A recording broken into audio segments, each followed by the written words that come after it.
ஆந்திர மாநில தேர்தல் களம் பிரச்சாரம் சூடுபிடித்திருக்கக்கூடிய நிலையில் ஆந்திர மாநிலத்தினுடைய பாஜக தலைவர் அவர்கள் நம்முடன் இருக்கிறார். அவரிடமே பேசலாம். மேடம் வணக்கம். நீங்க பொறுப்பேற்றதுக்கு பிறகு பாஜக என்ன மாதிரியான வளர்ச்சி பணிகள் மேற்கொண்டு இருக்கீங்க?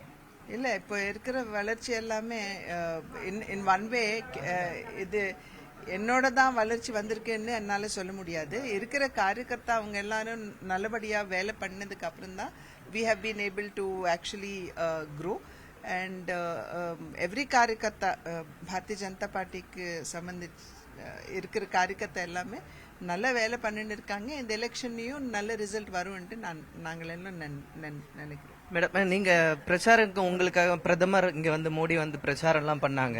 அந்த வரவேற்பு எல்லாம் எப்படி இருந்தது மேடம்? எப்படி வளர்ச்சியை பாக்குறீங்க? நீங்க நீண்ட நாட்கள் அரசியல் இருக்கக்கூடியவங்க, இப்ப பாஜகவினுடைய வளர்ச்சியை எப்படி பாக்குறீங்க? மோடி சார் வந்து எனக்கு மட்டுமே வரல, அவங்க வந்து பூரா பாரதிய ஜனதா பார்ட்டியோட கேம்பெயினுக்கு வந்திருந்தாங்க. அண்ட் அவர் வந்தது போனதுக்கு அப்புறம் there has been lot of change. இங்க இருக்கிற மக்கள் எல்லாருமே அவங்க they have confidence now कि जो अलायंस இங்க வந்து நாங்க அலையன்ஸ்ல இருக்கோம், தெலுங்கு தேசம் அண்ட் ஜனசேனாவோட. ஸோ இந்த அலையன்ஸ் மேல இங்க இருக்கிற மக்கள் எல்லாருக்குமே ஒரு விதமான கான்பிடன்ஸ் வந்திருக்கு. நீங்க வந்து ஆந்திர மாநிலம் முழுவதுமே பயணம் மேற்கொண்டுட்டு இருந்திருப்பீங்க, மக்கள் நிறைய பேர் பார்த்திருப்பீங்க. மக்களோட எண்ண ஓட்டம் எப்படி இருக்கு மேடம்? தேவைகள் என்னவா இருக்கு மக்களுக்கு? மக்களோட நீட்ஸ், பீப்புள் நீட்ஸ். இங்க வந்து டெவலப்மெண்ட் வந்து இந்த கடைஞ்ச 5 வருஷமா இங்க டெவலப்மெண்ட்டே இல்லை. ஸோ எங்க இருக்க மக்கள் எல்லாருமே டெவலப்மெண்ட் வேணும்னு அந்த ஆசையோட இருக்காங்க. அது மட்டும் இல்லாம கரப்ஷன் வந்து ரொம்ப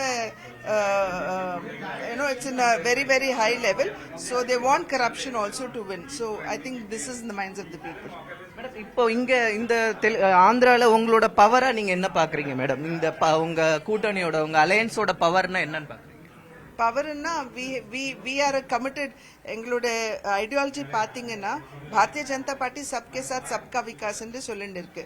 அப்படின்னா இருக்கிற எல்லாருக்குமே, சொசைட்டில இருக்கிற எல்லாருக்குமே வெல்ஃபேர் கொடுத்துட்டு முன்னால போகணுங்கிற ஒரு நோக்கம். तेलुगुदेशम पार्टी पातींगना समाज में देवालयम पेदवाड़ी देवुडु, यानी कि जो भी सोसाइटी में द पुअर उनको सर्व करनुन्नु. அது மட்டும் இல்லாம ஜனசேனாவும் அதே மாதிரியா அவங்களும் சொல்லிட்டு இருக்காங்க, யாராவது the poor and the needy, if they are in trouble, we are there to question. So this is the synergy we have. Madam, Jagan மோகன் அவங்க கவர்மெண்ட்டை நீங்க எப்படி பாக்குறீங்க?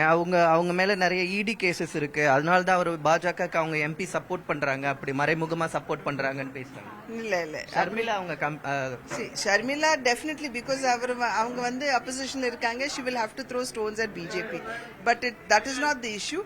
We have been fighting Jagan Mohan Reddy and YSRCP on the ground. If the central government was with him, तो நாங்க வந்து சண்டை போட முடியாது. So people should understand.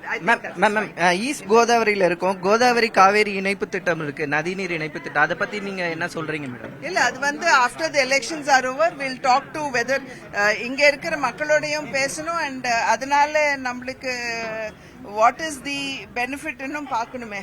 So after the elections we will attend to that. Thank you madam. Thank you. News 18 Tamil Nadu செய்திகளுக்காக ஒளிப்பதிவாளர் மணிகண்டுடன் செய்தியாளர் ரகுவரன்.